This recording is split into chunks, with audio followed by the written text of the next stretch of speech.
Halo sahabat pecinta catur, selamat datang kembali di Catur Talk Indonesia. Dan saat ini kita datang dari turnamen yang diselenggarakan oleh Percasi, yaitu Indonesian Pertamina Grandmaster Tournament, berlangsung di Jakarta.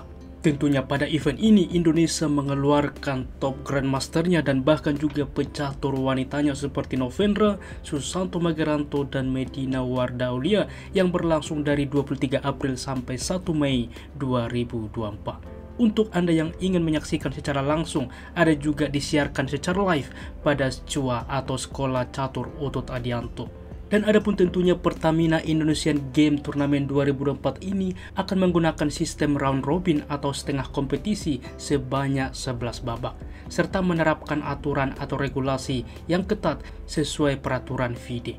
Tak hanya itu, kejuaraan ini pun menyediakan hadiah total 20.900 US dollar atau sekitar 330 juta. Di mana dibagi dua, terdiri dari 13.100 US dollar untuk kategori GM turnamen dan 7.800 US dollar untuk kategori IM.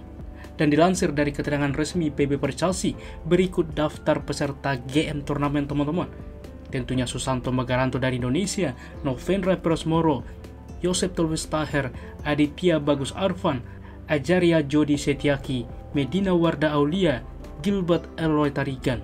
Dan juga ada dari luar negeri, Grandmaster Kuibokarov Temur dari Australia, Grandmaster Dautin Hai dari Vietnam, International Master Abilek Ursaik dari Mongolia, dan Grandmaster Eugenio Torres, seorang Grandmaster yang sudah cukup senior dari Filipina, dan International Master Liu Xiangxi dari Singapura. Untuk link artikel secara lengkap saya akan taruh di kolom deskripsi. Dan tentunya sudah dilakukan juga press conference Pertamina Indonesian Game Tournament 2024. Dan ada pun tentunya peserta dari kategori International Master, ada Ervan Muhammad, Farid Firmansyah, Umi Fisabilillah, Jan Emmanuel Garcia, Arif Abdul Hafiz, dan sampai seterusnya. Saya juga akan buat screenshotnya dari chessresult.com. Dan pada kesempatan ini, pada babak pertama teman-teman, kita akan fokus membahas permainan yang menarik dari Grandmaster Novendra Pirosmoro menghadapi Grandmaster Filipina Eugenio Torres. Bagaimana permainannya, langsung saja kita simak. Novendra putih memulangkah dengan pion ke 4. Dibalas hitam pion ke E5, kuda ke F3, kuda ke C6, dan gajah ke B5 sehingga Rui Lopez di papan. Pion ke A6 direspon oleh Eugenio Torres memilih Morphy Defense, gajah mundur ke 4, kuda ke F6, dan rokade saat ini, dimana juga ke depan membuka file E oleh benteng.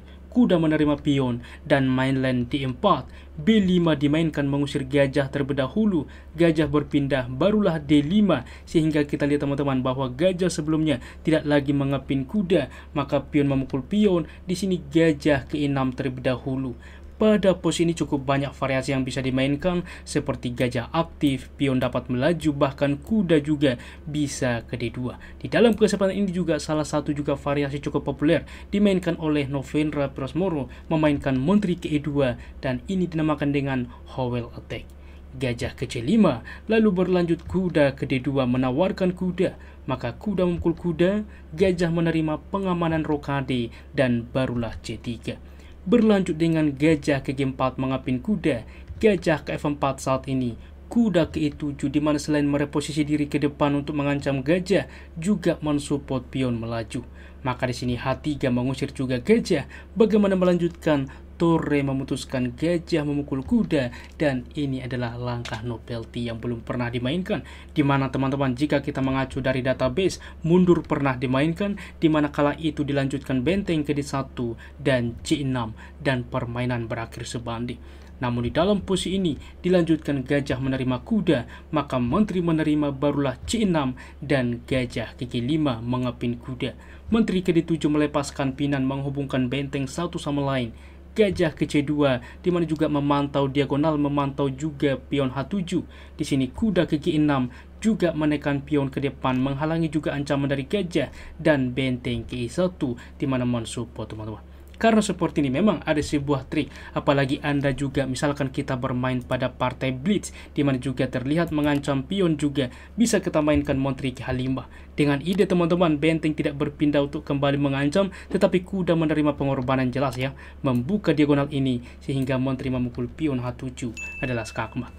Kita kembali di dalam posisi benteng tentunya ke I1, maka berlanjut benteng juga ke I8, Montri baru ke H5, dan dilanjutkan Montri ke C7. Gajah ke D2 saat ini membuka juga Montri mensupport sentral, dan Montri ke A7 menekan juga pion ke depan. Karena seperti ini, mengapa bang tidak langsung diterima saja pion ini misalkan? Masalahnya teman-teman, benteng menerima, Montri menerima di sini. Memang apabila Montri memukul Montri, masalahnya kuda menerima, tetapi gajah yang akan memukul kuda teman-teman, sehingga Montri terancam pertukaran, gajah dibuat menerima menyelamatkan diri, yang pada akhirnya unggul satu perwira. Dan oleh sebab itulah kita kembali di dalam posisi seperti ini, dipilih Montri ke A7, maka berlanjut juga saat ini benteng ke E2, benteng ke E7, raja ke H1 melepaskan juga pinan supaya pion ke depan file F bisa melaju. Benteng ke E8 dan betul saja F4, dan langkah meragukan kuda ke F8 sebagai defender, tetapi juga diketahui kelemahan ini oleh Novendra Prasmoro sehingga gajah dimainkan langsung ke E1 bermanuver ke depan ke petak H4. Sebelumnya seperti ini, apa yang bisa dimainkan? F6 adalah rekomendasi teman-teman. Terlihat juga memperlemah ke depan petak terang. Dan tentu terlihat juga mengorbankan pion, gajah memukul kuda pertukaran, dan di sini Montri dapat ke D7 teman-teman. Benteng ke I1, maka pion dapat diterima saat ini dengan syarat pemindahan Montri sebelumnya. Pion menerima pion, Montri tidak bisa lagi mengancam pion C6. Pertukaran terjadi, maka Montri dapat menawarkan dirinya dan permainan pun cukup komplikatif ke depan. Gajah juga bisa bermanuver memanfaatkan bahwa pion sedang dipin saat ini, dan ini pun masih cukup komplikatif. Kita kembali teman-teman di dalam pos seperti ini. Kita memilih dengan kuda mundur, maka gajah ke I1, benteng ke I6, tetap juga gajah ke H4.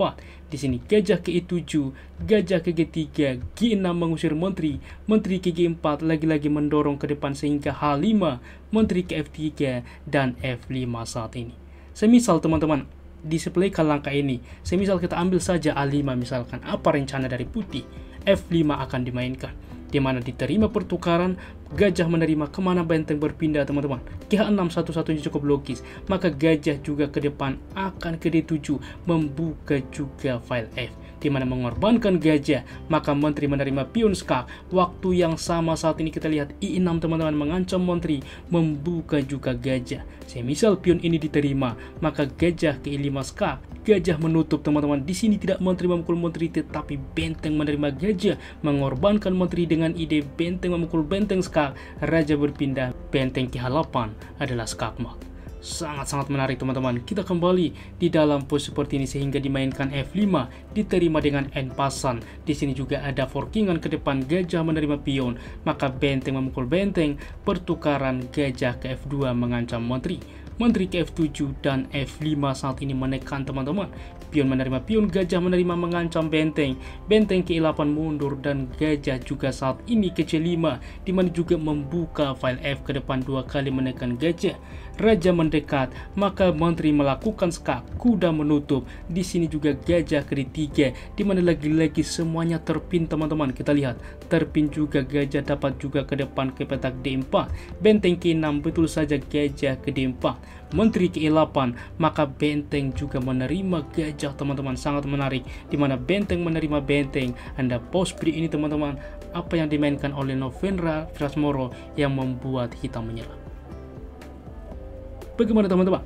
Selamat bagi Anda bisa menemukan langkah itu dengan Montri ke G5, dan setelah juga langkah ke-39 ini, Eugenio Tare menyerah.